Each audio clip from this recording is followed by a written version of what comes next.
우리 옆에 계신 분과 이렇게 한번 인사할 텐데요. 이렇게 합니다. 하나님은 언약에 신실하신 하나님이십니다. 하나님은 언약에 신실하신. 네, 감사합니다.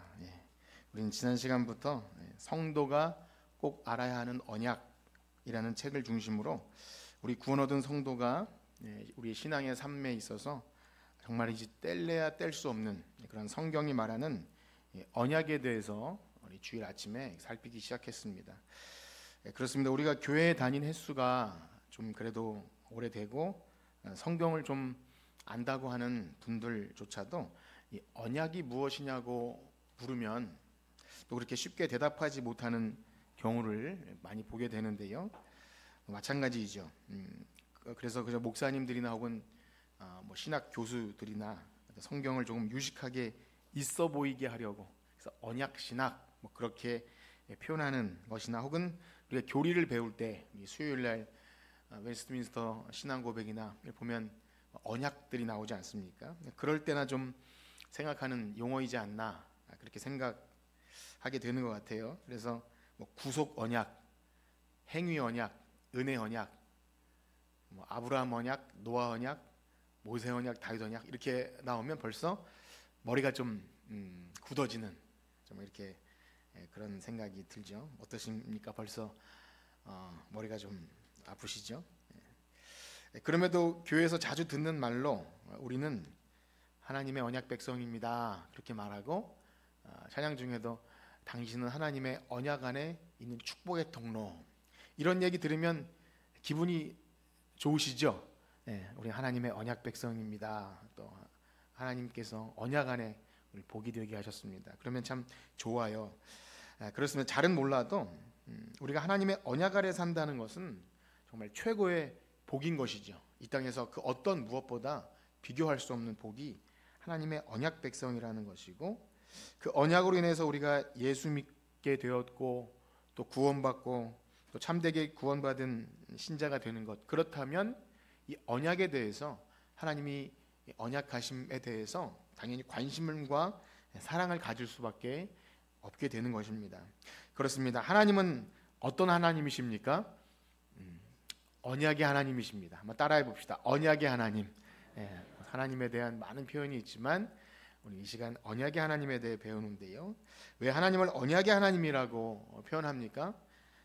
너무나 높으신 창조주 하나님께서 자신이 만든 피조물인 우리 사람들과 깊은 관계를 맺기 원하시는데요. 교제하고 함께 하시길 원하시는데 창조주와 피조물 간의 거리가 그 간격이 너무나 크기 때문에 이 언약이라는 도구를 사용하여 자신을 나타내시기를 기뻐하셨고요.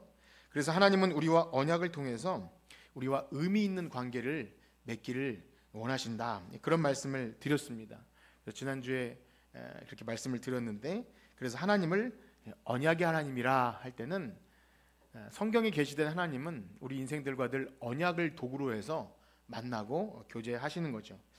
그래서 그런 말씀을 드렸습니다. 구원받은 성도의 삶은 철저하게 언약적이다. 기억하시나요? 우리의 삶은 철저하게 언약적입니다. 언약 안에서 말씀에 순종하고요. 언약을 근거로 하나님을 사랑하게 되고 또 언약 가운데 구원을 받고요. 또 언약 안에서 이 땅에서 누리는 모든 복도 받게 됩니다. 우리 신자가 누리는 모든 복은 다 언약 안에 있는 것입니다. 그래서 구원받은 신자의 모든 삶은 언약을 떠나서는 단 한 개도 설명할 수 없어요. 이해할 수 없고 말할 수 없게 되는 겁니다. 그래서 성도의 삶을 철저하게 언약적이다 그렇게 말하는 것이고요. 그래서 그것을 알고 믿고 경험하는 분들이 바로 하나님의 언약 백성인 줄 믿습니다. 여러분 어떠신가요? 하나님의 언약 백성이십니까? 그것을 경험하고 누리시기를 소원합니다. 그러니 우리가 이 언약을 바로 이해하는 것은 정말 얼마나 중요한지 아무리 강조해도 지나치지 않는 것이겠죠. 자, 그런데 우리가 이 언약에 대해서 이제 교회에서 가르쳐 주시고 또 배우는 일이 또 이렇게 설교되어지는 일이 좀 어려운 것은 아까 말씀드린 대로 그런 것 같습니다. 이게 마치 어떤 신학적인 어려운 개념 같아서 그리고 설명하다 보면 좀 그런 어려운 용어들이 있죠. 그래서 히브리어의 뜻부터 시작해서 고대 근동의 그 계약하는 조약 방식 아브라함이 쪼갠 고기 사이를 지나가고 하는 여러 가지 그런 계약 방식, 문화적 배경 같은 걸 설명하다 보니 벌써 공부하기 싫어하는 우리에게는 어려운 담벼락이 쳐진 것 같은 그런 생각이 들게 되죠. 여러분은 공부하는 거 좋아하시는데 제가 싫어해서 제가 이렇게 넘겨짚고 얘기하는 건지는 모르겠지만 어쨌든 전 그랬습니다. 이게 어렵게 설명할 필요가 있나? 그런데요, 그렇게 할 필요가 없는 것이, 지난주에 그런 말씀을 드렸어요. 하나님은 인간이 이해할 수 있는 가장 쉬운 접근 방식으로 당시에 흔하게 통용되었던 그런 언약이라는 것을 도구로서 그렇게 사용하신 것이지, 이 언약이라는 어떤 단어의 기원이나 배경 자체가 중요해서 그렇게 한 것은 아니라는 것입니다. 즉 예를 들어 이런 거죠.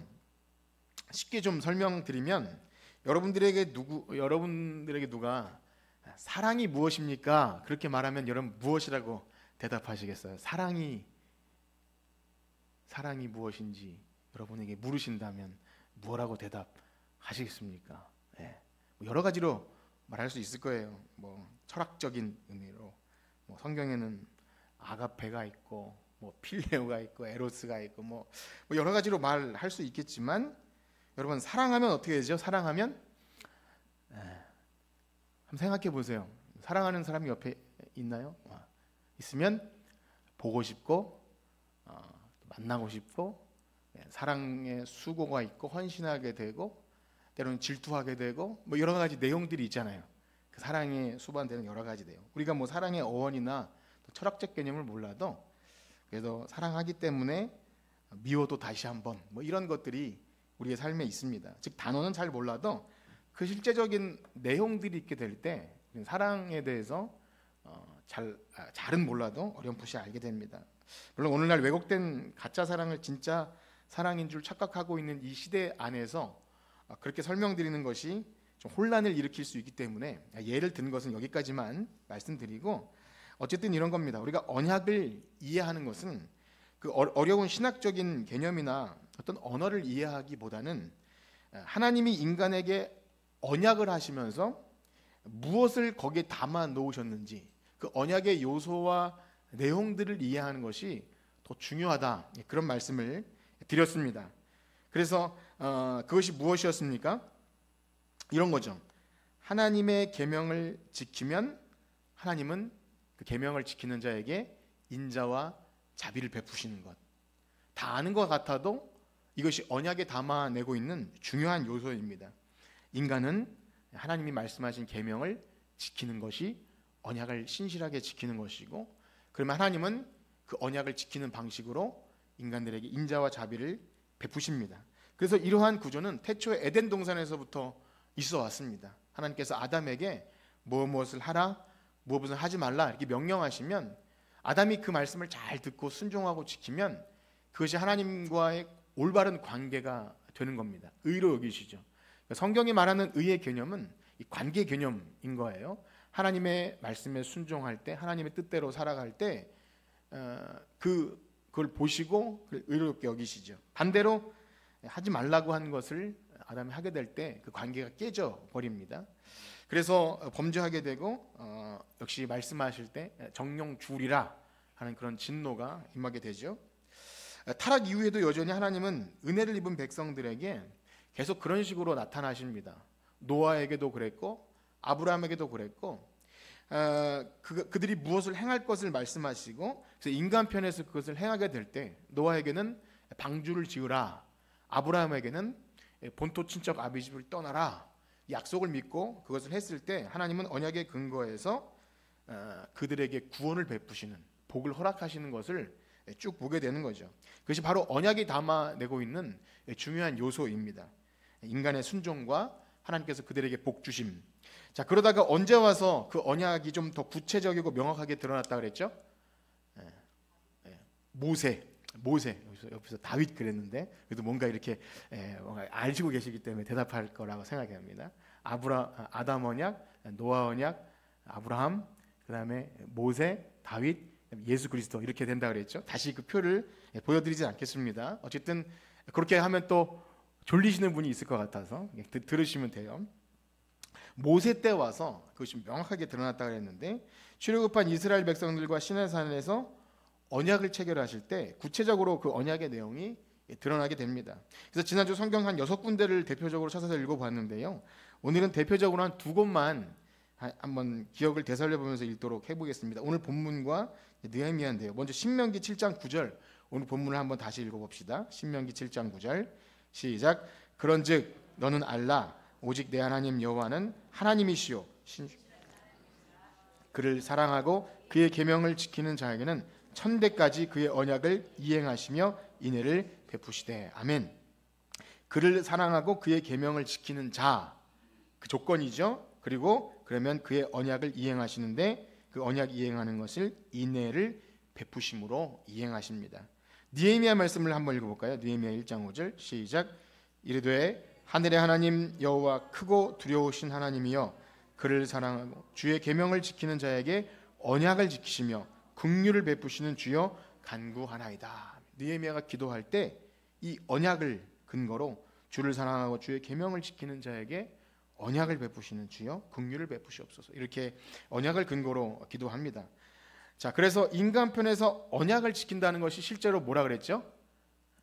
네, 지난주에 제가 이렇게 주보에다 해드렸는데, 인간 편에서 언약을 지키는 것은 실제적으로 무엇을 지키는 겁니까? 계명을 지키는 것입니다. 계명. 따라해 봅시다. 계명을 지킨다. 예, 기억나시죠? 계명을 지키는 거예요. 언약이 거창한 것이 아니라 하나님이 주신 계명을 지킨다. 그래서 이 계명은 물론 10계명부터 출발하는 하나님이 언약 백성들에게 주신 많은 계명들이겠죠. 그래서 하나님의 언약 백성들은 하나님 앞에서 언약을 지키는 삶을 살게 됩니다. 자, 그러면 이제 오늘의 주된 내용인데요, 그러면 그렇게 언약에 근거해서 계명을 지키는 자들에게 하나님께서는 어떻게 언약을 지키신다고 말씀하시죠? 네, 인애를 베푸시는 거예요. 그래서 이 인애라는 단어가 오늘 여러분 꼭 기억해 두셔야 될 단어인데요, 한번 이건 따라해 봅시다. 헤세드. 네, 많이 들어보셨죠? 이 헤세드라는 히브리어입니다. 뭐 어떻게 쓰는지 어떻게 생겼는지는 모르셔도 돼요. 그러니까 우리나라 말이 아니라 하나님께서 언약 백성들에게 내가 인애를 베푼다 할 때 헤세드라는 단어를 쓰는데요, 이것은 성경 안에서 인자, 자비, 은혜, 은총, 사랑, 긍휼 다양한 언어로 번역이 됩니다. 성경에는 다양하게 써 있지만 다 헤세드예요. 그래서 이 히브리어 헤세드를 베푸시는 것으로 하나님은 언약을 지키신다라는 거죠. 그래서 그와 관련해서 한 몇 구절을 또 읽어볼 텐데요, 먼저 열왕기상 8장 23절인데요 우리 한번 같이 제가 말씀드린 단어를 잘 이렇게 찾으시면서 한번 읽어봅시다. 열왕기상 8장 23절 시작. 이르되 이스라엘 하나님 여호와여, 위로 하늘과 아래로 땅에 주와 같은 신이 없나이다. 주께서는 온 마음으로 주의 앞에서 행하는 종들에게 언약을 지키시고 은혜를 베푸시나이다. 아멘. 여기 어떤 것이 헤세드였을까요? 예, 은혜가 헤세드였던 거예요. 자, 시편 89편 28절을 한번 읽어봅시다. 시작. 그를 위하여 나의 인자함을 영원히 지키고 그와 맺은 나의 언약을 굳게 세우며. 아멘. 여기서는 뭐가 헤세드일까요? 인자함이죠. 언약과 헤세드가 같이 나와요. 다니엘 9장 4절인데요 한번 읽어봅시다. 시작. 내 하나님 여호와께 기도하며 자복하여 이르기를, 크시고 두려워할 주 하나님, 주를 사랑하시고 주의 계명을 지키는 자를 위하여 언약을 지키시고 그에게 인자를 베푸시는 이십니다. 아멘. 여기서는 뭐가 헤세드일까요? 인자를 베푸신다. 이게 언약과 그 관련하여 인자를 베푸심. 그러니까 그런 거예요. 하나님이 언약을 지키시는 실제적인 것은 인자를 베푸심, 인애를 베푸심입니다. 그래서 여러분들이 이런 구조를 알고 나중에 성경을 보시면 이 부분에서 이제 눈이 탁 떠질 것 같아요. 그러니까 성경을 읽는 주요 이렇게 틀이 있다고 말씀드렸죠. 그래서 성경 신학인데 오후 시간에는 하나님 나라의 복음의 관점으로 성경을 보는 것이라면, 이 시간에는 굳이 설명하자면 언약이라는 큰 틀을 가지고 성경을 보는데, 실제 하나님은 언약을 가지고 모든 일을 하십니다. 그래서 구약 성경 전체는 이 언약하신 하나님이 자기 백성에게 어떻게 이 언약을 신실하게 지켜내시는 것을 나타내시고, 반대로 하나님의 언약을 떠나서 자기 멋대로 살아가는 자들에게는 언약대로 심판하시는 내용이 다 들어있습니다. 자, 그래서 어쨌든 우리가 눈여겨봐야 할 사실은 하나님 편에서 언약을 지키시는 실제적인 내용이 뭐라 그랬죠? 인자를, 헤세드라고 대답하시면 돼요. 인자와 자비와 은총과 긍휼과 자비와 사랑, 이 모든 것이 들어있는 이 개념이 바로 헤세드이고, 헤세드의 사랑으로 자기 백성을 보호하시고 또 기도도 들으시고 응답하시는 거예요. 그래서 출애굽기 20장에 보면, 출애굽기 20장에는 모세가 하나님께 이제 계명, 십계명을 받는 그런 장면인데도, 이 전문에 보면, 십계명 전문이라고 할 수 있는 서문에 보면, 나를 사랑하고 내 계명을 지킨 자에게 1000배까지 은혜를 베푸느니라, 이런 말씀으로 계명을 시작합니다. 이따 또 읽어보겠는데요. 또 어디 그런 말씀이 또 대표적으로 나오냐면, 그 유명한 아론의 금송아지 사건 이후로 하나님께서 진노하시지 않습니까? 그때 모세가 참 목숨을 건 중보 기도를 한 이후에 이제 하나님이 모세 앞에 나타나시는데요. 그때 하나님이 자기를 계시하실 때 이 인자와 자비를 굉장히 강조하면서 지나가시는 장면이 나옵니다. 우리 출애굽기 34장 6절과 7절을 한번 같이 읽어보겠습니다. 출애굽기 34장 6절과 7절 시작. 여호와께서 그의 앞으로 지나시며 선포하시되 여호와라 여호와라 자비롭고 은혜롭고 노하기를 더디하고 인자와 진실이 많은 하나님이라. 인자를 1000대까지 베풀며 악과 과실 그러나 벌을 먼저하지는 아니하고 아버지의 악행을 3세대까지 보응하리라. 아멘.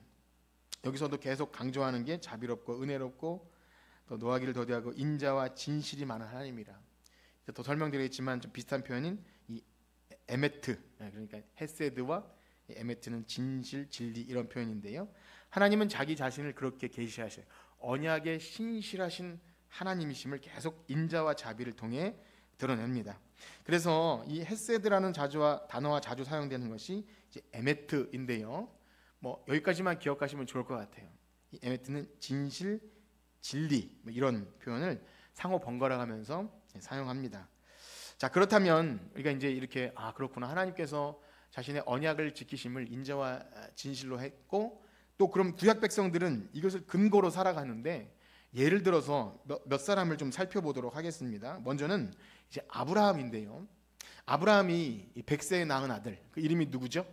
이삭이죠. 하나님께서 주신 그 아들이 이제 출가해야 돼요. 결혼을 해야 되는데 이 나이가 40이 넘어간 것 같고, 그런데 아직 결혼할 아내를 구하지 못한 겁니다. 그래서 그 신실한 그 종을 보내서 고향 땅으로 보내서 이삭을 위해서 아내를 데려오라고 이렇게 보내죠. 이 종이 이제 다메섹 사람 엘리에셀인데요. 이때 그 종이 도착한 성 우물 곁에서 기도를 합니다. 기도를 하는데 이러한 기도를 하죠. 한번 같이 읽어봅시다. 창세기 24장 12절에서 14절인데요. 우리 같이 한번 읽어보겠습니다. 시작. 그가 이르되 우리 주인 아브라함의 하나님 여호와여 원하건대 오늘 나에게 순조롭게 만나게 하사 내 주인 아브라함에게 은혜를 베푸시옵소서. 성중 사람의 딸들이 물길로 나오겠사오니 내가 우물 곁에 서 있다가 한 소녀에게 이르기를 청하건대 너는 물동이를 기울여 나로 마시게 하라 하리니 그의 대답이 마시라 내가 당신의 낙타에게도 마시게 하리라 하면 그는 주께서 주의 종 이삭을 위하여 정하신 자라. 이로 말미암아 주께서 내 주인에게 은혜 베푸심을 내가 알겠나이다. 아멘.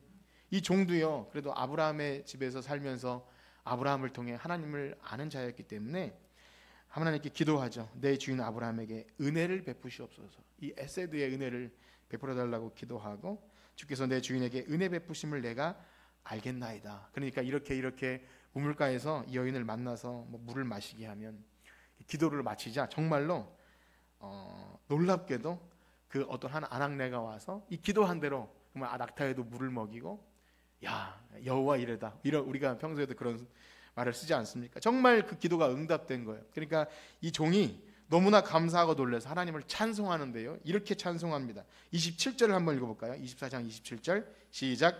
이르되 나의 주인 아브라함의 하나님 여호와를 찬송하나이다. 나의 주인에게 주의 사랑과 성실을 그치지 아니하셨사오며 여호와께서 길에서 나를 인도하사 내 주인의 동생 집에 이르게 하셨나이다. 아멘. 알고 보니 하나님이 인자와 진실로 인도하셔서 이 동생의 집, 친족의 집에서, 그 당시에는 이제 친척을 가지고 결혼했는데 참 이렇게 인도하신 거예요. 그런 이 종이 무엇을 근거로 기도하고 응답을 받습니까?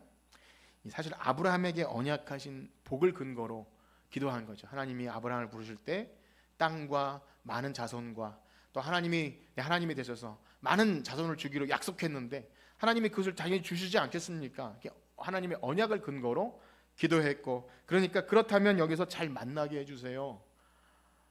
아직 결혼하지 못한 우리 형제 자매님들이 있다면 언약을 신실하게 지키시고 만나게 해달라고 기도하면 응답하실 줄 믿습니다. 그래서 흐뭇하게 그래서 오늘 내용을 우리 성경을 많이 읽을 텐데 보시면서 언약 백성들은 이렇게 기도하는구나를 유명하게 잘 한번 살폈으면 좋겠습니다. 너무 놀라운 상황이죠. 자, 다음에 대표적인 상황은 이제 이삭의 아들 야곱인데요. 야곱이 그의 외삼촌 이제 라반의 집에서 종살이를 마치고 돌아오게 됩니다. 그때 이제 누가 나오냐면 그의 형 에서가 400명을 이끌고 야곱을 맞이하러 나오는 거예요. 왜 나오는지 모르겠지만 어쨌든 400명을 데리고 나온다는 소리에 겁에 사로잡힙니다. 두려운 거죠. 왜 그러냐면 야곱이 그의 집에서 나올 때 어떻게 나오게 되었냐면 그의 형을 속이죠. 팥죽 한 그릇에 장자의 명분을 팔라고 했다가 나중에는 그의 아버지 이삭이 눈이 어두울 때 그의 아버지를 속이고 장자가 받을 복을 속여서 취하죠. 이걸 잘했다 뭐 이런 개념이 아니라 야곱은 그런 사람이에요. 속이는 자였고 사기를 잘 치는 그런 사람입니다. 그런데 도망길에 하나님을 베델에서 만나게 되고 하나님께 서원하게 되죠. 하나님 저에게 복을 주시면 제가 이렇게 저렇게 하나님께 하겠나이다. 뭐 이런 아직 유치하지만 하나님을 인식했고 하나님이 주신 복을 사모하는 그런 마음이 있었습니다. 그렇게 될 때 실제로 야곱에게 하나님이 너무 많은 복을 주셨어요. 그 삼촌이 야곱을 속였지만 오히려 그 속인 것보다 더 많은 복을 주셨어요. 많은 내용을 오늘 설명 못 드리겠지만 많은 양과 소와 그 가축들을 주셔서 이제는 그렇게 나오게 됩니다. 그런데 오랜 세월이 지나서 처자식도 얻고 많은 재물이 있어서 즐겁게 살았는데 집에 돌아가는 길에 그 에서 형이 나온다는 이야기를 듣자 마치 그 어린아이 시절로 돌아간 그 트라우마라 그럴까요? 그 어릴 때 무서운 형 에서에게 쫓겼던 기억이 막 다 되살아나면서 다시 부들부들 떨면서 그 기억으로 돌아간 거예요. 그러니까 그 많은 소유와 이런 것들이 아무 소용이 없는 거죠. 그 사람이 어떤 겁이 질리는 어떤 그 지점에 이르면요, 어떤 사람은 막 맥을 못 추는 사람이 있어요.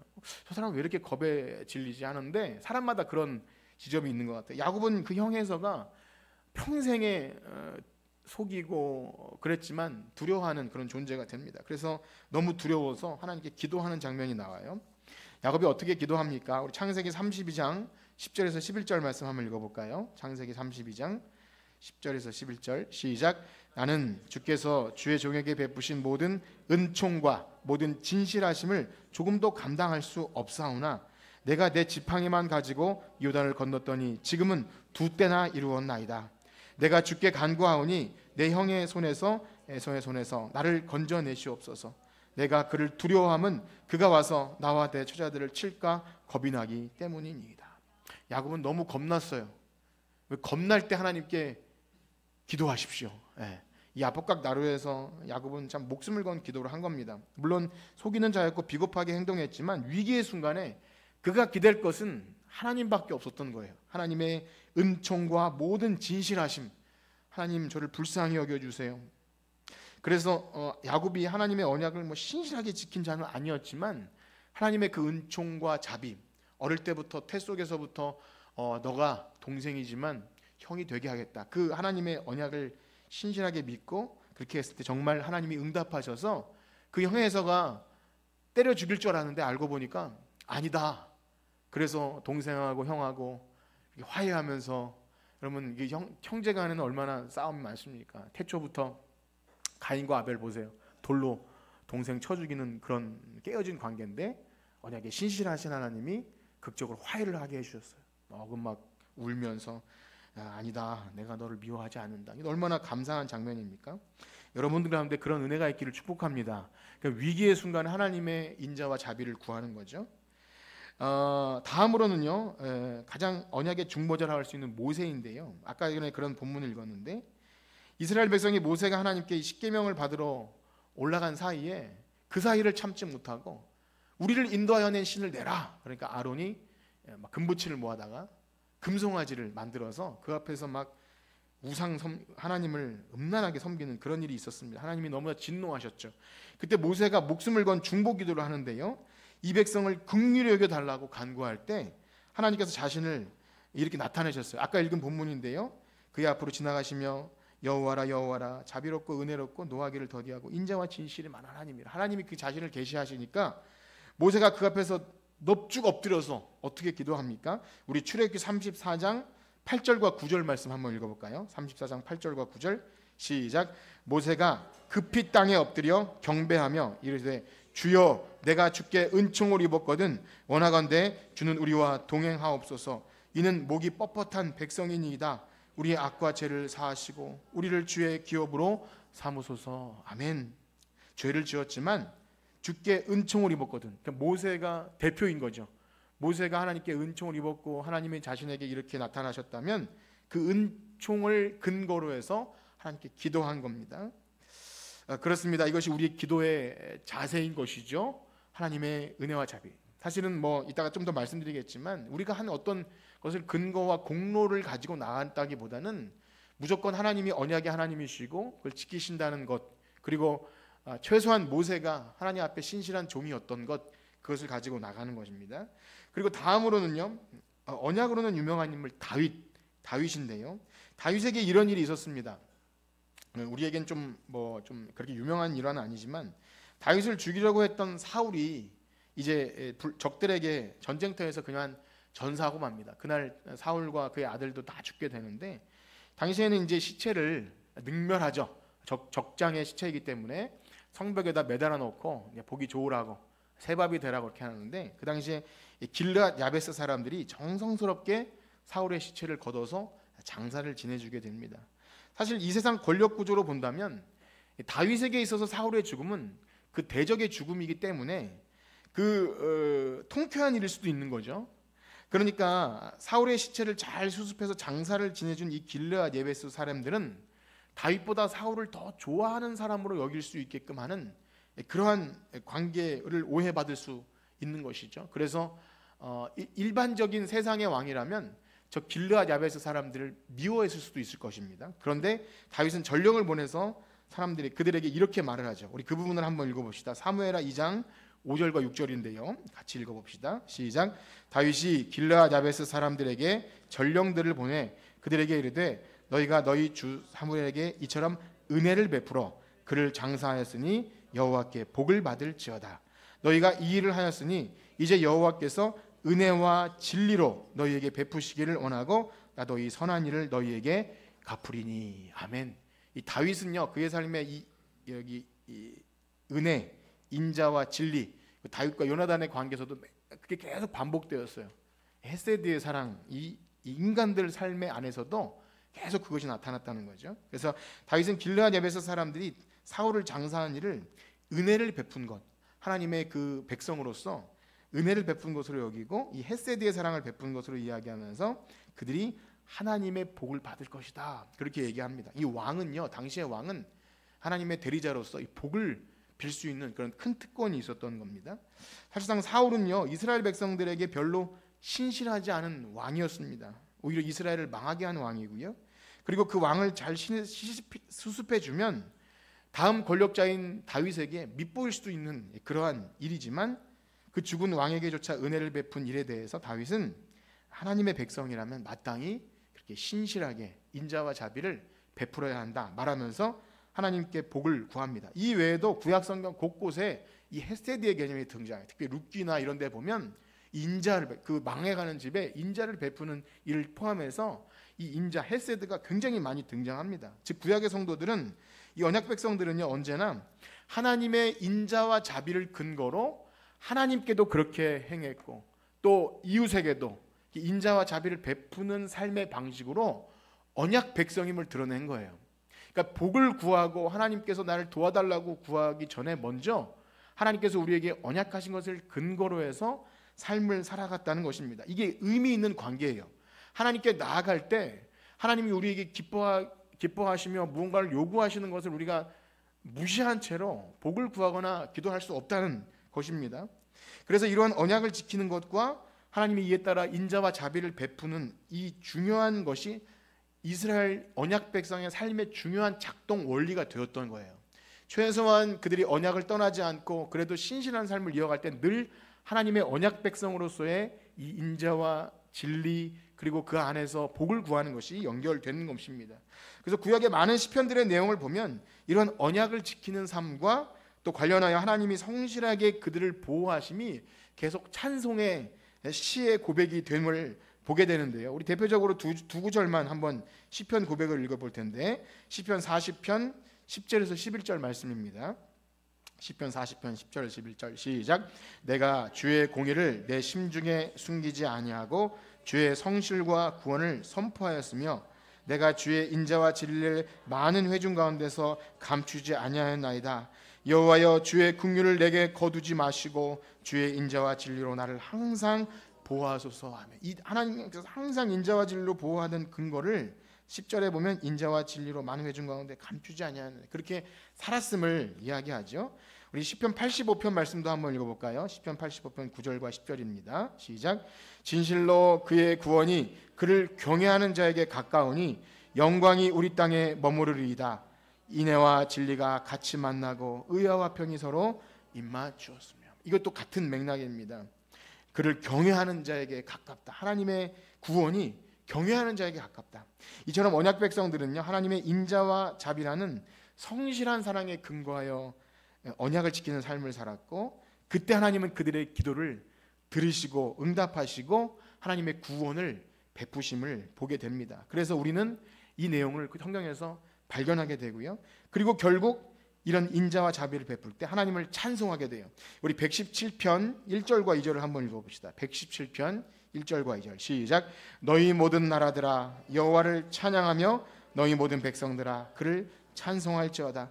우리에게 향하신 여호와의 인자하심이 크시고 여호와의 진실하심이. 아멘. 이 117편 이전은 우리가 많이 부르는 찬송 아닙니까? 우리에게 향하신 여호와의 인자하심이 크고 크도다. 그 찬송 아시죠? 이게 이제 시편의 고백이고 언약 백성들의 늘 고백이었던 거예요. 하나님의 인자와 자비, 진실하심이 영원함이로다. 그렇습니다. 이 외에도 시편의 감사 찬송은 대부분 하나님의 인자와 자비예요. 하나님의 인자와 자비. 그러면 다시 돌아와서 하나님의 구약 이 언약의 내용에 기초해 본다면 이러한 하나님의 인자와 자비, 성실하심을 의지하고 구할 수 있는 자들은 누구라는 거예요? 따라해 봅시다. 언약을 지키는 자들. 언약을 지키는 자들이. 이것을 잊어버리면 안 됩니다. 기도하고 간구하고 하나님의 구원을 구할 때 언약을 지키는 자들, 하나님의 계명을 지키는 자가 언약의 근거에서 하나님의 인자와 자비를 구할 수 있는 거예요. 그래서 우리가 주 유명한 119편 같은 시편에 보면 하나님의 계명과 율례와 법도와 증거와 말씀을 노래하면서 이것을 지키는 자에게 하나님께서 기도를 들으시고 복을 주시는 내용이 굉장히 많이 나오는데요. 다 생략하고 119편 뭐 41절 63절 많이 나오는데 한 절만 읽어보면 159절 한 절만 한번 읽어봅시다. 119편 159절 시작. 내가 주의 법도들을 사랑함을 보옵소서. 여호와여 주의 인자하심을 따라 나를 살리소서. 아멘. 주의 법도를 사랑함을 보시고 여호와여 주의 인자하심을 따라 나를 살리소서. 성경을 오늘 많이 읽은 이유가 있는데요. 성경 곳곳에 바로 이것이 계속 들어있다는 거예요. 하나님의 헤세드, 인자와 자비. 그래서 언약의 요소는 일관됩니다. 이제까지 살펴본 것처럼 언약의 요소는요, 그 내용은 일관된데요. 인간 편에서 하나님의 계명, 규례와 법도와 증거와 율례와 율법 다 같은 의미인데 이것을 지키는 자에게 하나님은 인자와 자비, 헤세드로 말하는 인애와 은총과 긍휼과 자비, 사랑을 베푸시는 것입니다. 여러분 믿으시나요? 이것을 우리가 믿는 것입니다. 그래서 하나님은 언약 안에서 언제나 이렇게 묶여 있어요. 누구든지 하나님이 우리에게 인자와 자비를 베푸심을 구하려면 하나님의 계명을 지키는 자여야 한다는 것입니다. 그러면 하나님의 언약은 조건적입니까? 무조건적입니까? 조건적입니까? 무조건적입니까? 대답이 좀 이렇게 왜 그런지 저는 알 수 있습니다. 왜냐하면 우리는 하나님의 무조건적인 은혜를 말하고 그것으로 구원받는다, 익숙하기 때문에 언약이 조건적이라 하는 말이 당연하면서도 약간 대답하기가 약간 더뎌지는 것이 있지요. 어떠합니까? 하나님의 언약이 조건적인 말을 들으면 고개를 약간 가우뚱하게 되면서 하나님 우리에게 주신 그런 은혜가 값없이 베푸시는 은혜가 아닙니까? 이렇게 생각할 수 있는 거죠. 그러면 우리의 구원도 행위로 인한 어떤 공로나 자격이 있어야 되는 건가요? 그렇게 구원에 대해서 행위로 연결될 수 있는 어떤 오해가 발생할 수 있는 것입니다. 어떠십니까? 이 내용을 잘 들어보면 그런 생각이 좀 들지 않습니까? 그래서 이게 뭐 은혜와 믿음을 얘기하다가 다시 율법으로 돌아가는 것인가? 이런 생각이 드는데요. 그러나 결코 그렇지 않습니다. 우리는 여기 다시 한번 성경에서 하나님께서 인생들과 언약하신다는 것의 근본적인 의미를 다시 생각해 봐야 합니다. 하나님이 우리에게 언약하시는 것은 다가오시는 거예요. 피조물과 의미 있는 관계를 맺기 위해서 하나님 편에서 먼저 손을 내미시는 거기 때문에 이미 은혜가 그 안에 있는 겁니다. 그래서 맨 처음에 언약이 무슨 언약이라고 그랬죠? 따라해 봅시다. 구속 언약. 구속 언약. 삼위 하나님께서 택하신 자들을 구원하시기 위해서 작정하신 것 때문에 그 구속 언약 아래에 있는 자들은 구원이 변개함이 없는 거예요. 하나님의 택하신 백성은 하나님께서 반드시 그들을 구원해 주십니다. 그래서 우리는 이스라엘 백성들이 이 십계명 율법을 받을 때 그 시점이 언제인지를 늘 기억하라고 그런 말씀을 드렸어요. 여러분 어떻습니까? 이스라엘 백성이 십계명 율법을 받은 시점이 출애굽한 이후입니까? 출애굽하기 이전입니까? 출애굽하고 홍해를 건넌 이후잖아요. 이것이 무엇을 의미하냐면 출애굽은 곧 구원을 상징합니다. 유월절 어린 양의 피로써 값없이 구원 얻은 백성들에게 하나님께서 시내산에서 언약하시는 거예요. 야, 너희들 이제 내 백성으로 살래? 나의 거룩한 언약 백성으로서 내 거룩한 소유요 하나님의 백성으로서 제사장 나라요 그렇게 살겠냐? 이렇게 물어보실 때 약간 결혼식을 하는 것처럼 물어볼 때 이스라엘 백성이 너무나 감사해서 네, 하나님 저희가 하나님 언약 백성으로 살겠습니다. 그러면 너희들은 나 외에 다른 신을 섬기지 말고 이렇게 계명이 이어지는 거예요. 구원 얻은 성도들에게 너희들 하나님의 언약 백성답게 살아라. 그러면 내가 복을 주겠다. 그것이 언약의 기본적인 틀이라는 겁니다. 그러니 이 언약은요 이미 하나님의 은혜를 전제하고 있는 것입니다. 그러므로 이 말씀을 들으시면서 나도 계명을 잘 지키면 기도 응답을 잘 받을 것인가? 여러분 어떠신가요? 그럴까요? 나도 계명을 잘 지키면 내가 기도하는 걸 하나님이 잘 들으시겠다. 맞습니까? 틀립니까? 맞습니다. 맞는데요. 기본적으로 그가 복음을 알고 복음으로 부르심 받아서 그리스도의 십자가 피로 구속 곧 죄사함 받은 하나님의 백성을 믿는 자, 즉 거듭난 자에게 이 말이 해당된다는 겁니다. 내 죄를 자백하고 하나님의 은혜가 아니면 살아갈 수 없습니다. 라는 언약 백성으로서 믿음으로 참 이스라엘 백성이 된 언약 백성들에게는 이 언약이 해당되는 거예요. 예수 그리스도께서 새 언약으로 이제 나중에 다룰 이야기지만 오늘 이 시간에 이것만 기억하세요. 우리가 언약 백성 된 것은 우리의 힘으로 된 것이 아니고 그러나 그 언약 안에서 우리는 조건을 갖습니다. 만약 이 관계가 명확하지 않은 상태에서 어떤 몇몇의 조건을 가지고 복음도 잘 모르고 거듭남도 확실치 않은 상태에서 야 하나님께 뭐 치성 드리듯이 한번 이렇게 해봐. 1,000번제도 한번 드려보고 한번 새벽기도도 열심히 해보고 11조도 열심히 하면 하나님이 복을 주실 거야. 그렇게 말하면 그것이 뭐라 그랬죠? 언약에 근거하지 않은 세속적인 기복신앙이 되는 겁니다. 자칫 굉장히 위험한 신앙에 빠질 수가 있는 거예요. 굉장히 위험합니다. 그렇기 때문에 우리가 이 말씀을 들으시면서 주의해야 할 사실은요, 하나님께서 계명을 지키는 자의 기도를 들으시고 인자와 자비를 베푸시는, 그래서 복을 주시는 조건은 잘 들어보세요. 공로적 원인이 아니라 도구적 원인이에요. 굉장히 생소한 단어인데 한번 따라해 봅시다. 공로적 원인이 아니라 도구적 원인이다. 이 계명만 잘 들으시고 하시면 돼요. 우리가 계명을 잘 지켰으니 그것을 보시고 너 합격이야. 그들의 공로와 자격을 인정해서 인자와 자비를 베푸시는 것이 아니라는 것입니다. 그 뭐죠? 왜 그렇습니까? 우리가 계명을 잘 지키는 것은 하나님이 우리에게 인자와 자비를 베푸는 어떤 것에 영향을 미치지 않아요. 그런데 왜 지키라고 하는 걸까요? 다만 하나님은 그분의 계명을 지키는 자에게 인자와 자비를 베푸시기를 기뻐하시는 거예요. 자, 이게 뭐 좀 쉽게 얘기하면 이렇습니다. 하나님은 자신의 언약 백성들에게 복 주시기를 너무나 원하세요. 그들과 만나시기 원하고 교제하고 늘 함께 하시길 원하는데, 그냥 맹목적으로 아무 때나 대충 살고 있는데 그냥 하시는 것이 아니라, 하나님을 경외하며 하나님을 사랑하는 자들이 하나님을 경외함으로 그 계명을 지켜나갈 때 인자와 자비를 베푸시는 거예요. 이게 하나님의 의미 있는 관계예요. 의미 있는 관계. 하나님께서 택하신 방법. 조금 더 쉽게 얘기해보면 그렇습니다. 우리 일상의 삶에서 생각해보면, 여러분 우리 자녀들이나 여러분 이제 손자 손녀가 있지 않습니까? 어린이집에서 고사리 손으로 이렇게 편지를 쓰고 어버이날 카네이션을 만들고 그래서 엄마 아빠 사랑해요, 할머니 할아버지 사랑해요, 그렇게 편지를 보내주면 얼마나 좋습니까? 돈으로 따지면 그 뭐 아무 의미도 없죠. 힘들게 키워서 뭐 그거 뭐 아무것도 아니지 않습니까? 그러나 사랑하는 자녀가, 손자 손녀가 그러한 사랑과 감사의 표현이 있을 때 원래는 다 줘도 아깝지 않고 원래 다 주기로 했지만 그것을 보고 너무나 기뻐서 용돈 막 5만 원짜리도 주고, 막 통장에, 어떤 권사님은 내가 통장에 입금했어 뭐 이런 얘기를 해요. 할머니 사랑해요. 이게 뭐 그렇게 큰 것입니까? 그게 무슨 그 아이의 자격과 공로가 됩니까? 그렇습니다. 우리의 믿음이 사실상 그래요. 우리가 뭐 잘 믿는다고 하고 믿음이 크다 적다 말하지만 믿음 자체가 하나님의 은혜요 선물입니다. 여러분 믿으시나요? 그걸 그냥 믿음으로 받는 거예요.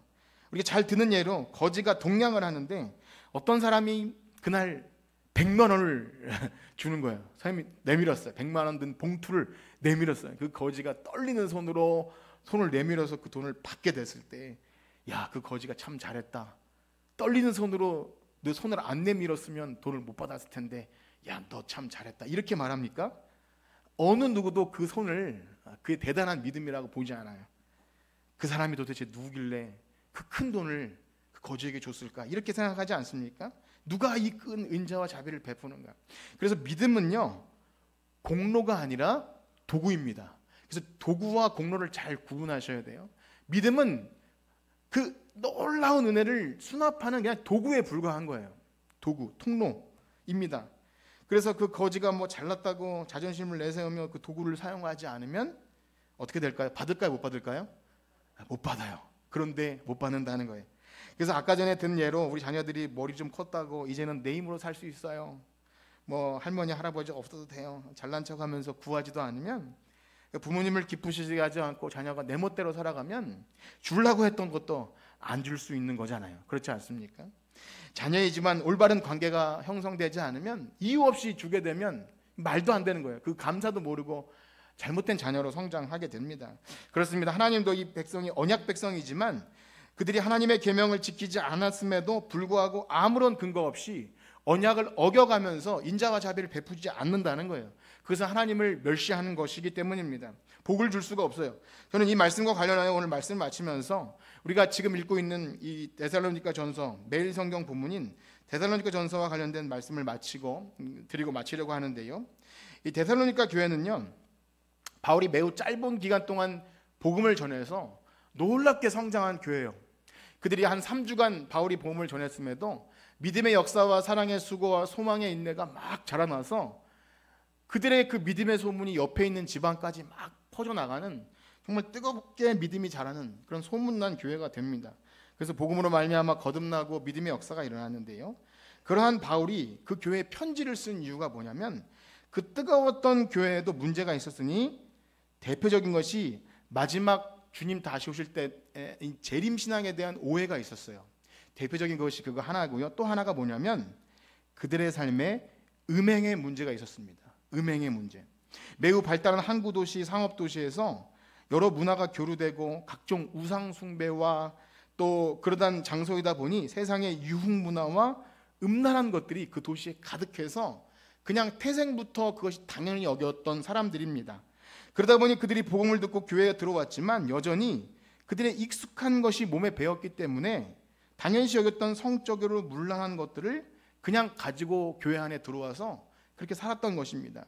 그로 인해서 주님의 몸된 교회와 이 땅에서 천국을 경험해야 되는 가정에 큰 문제가 발생하게 됩니다. 그래서 바울이 어떻게 이야기합니까? 오늘 그 부분을 한번 같이 읽을 텐데요. 데살로니가전서 4장 1절에서 8절까지 한번 저와 여러분들이 교독해 보겠습니다. 제가 먼저 읽겠습니다. 그러므로 형제들아, 우리가 끝으로 주 예수 안에서 너희에게 구하고 권면하노니 너희가 마땅히 어떻게 행하며 하나님을 기쁘시게 할 수 있는지를 우리에게 배웠으니 곧 너희가 행하는 바라 더욱 많이 힘쓰라. 우리가 주 예수로만. 하나님의 뜻은 이것이니 너희의 거룩함이라 곧 음란을 버리고 하나님을 모르는 이방인과 같이 세욕을 따르지 말고 이에 분수를 넘어서 형제를 해하지 말라.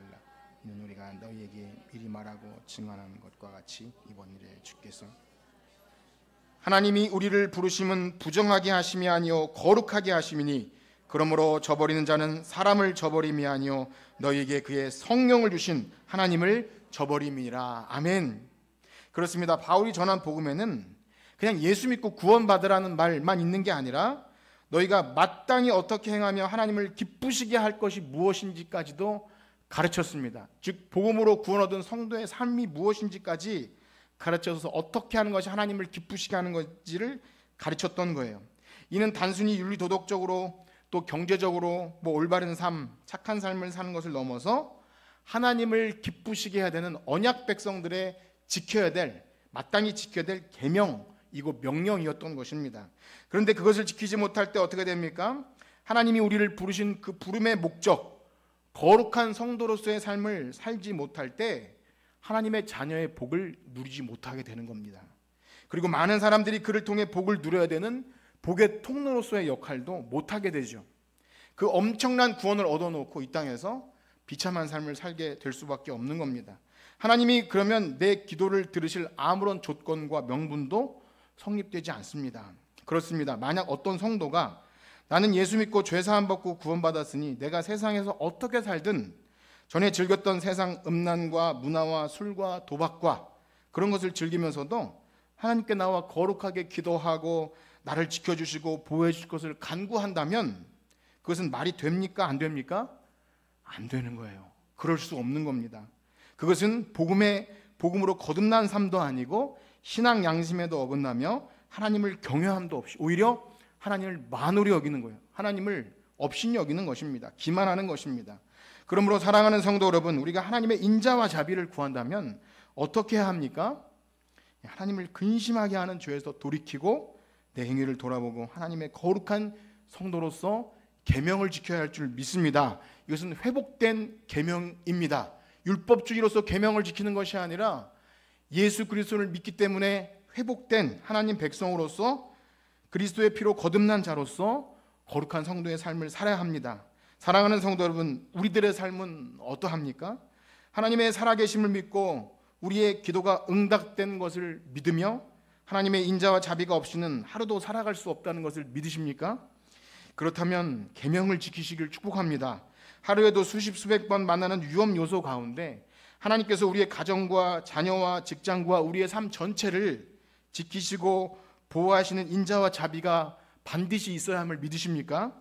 그렇다면 하나님을 기쁘게 하십시오. 하나님의 언약 백성이 되셔야 합니다.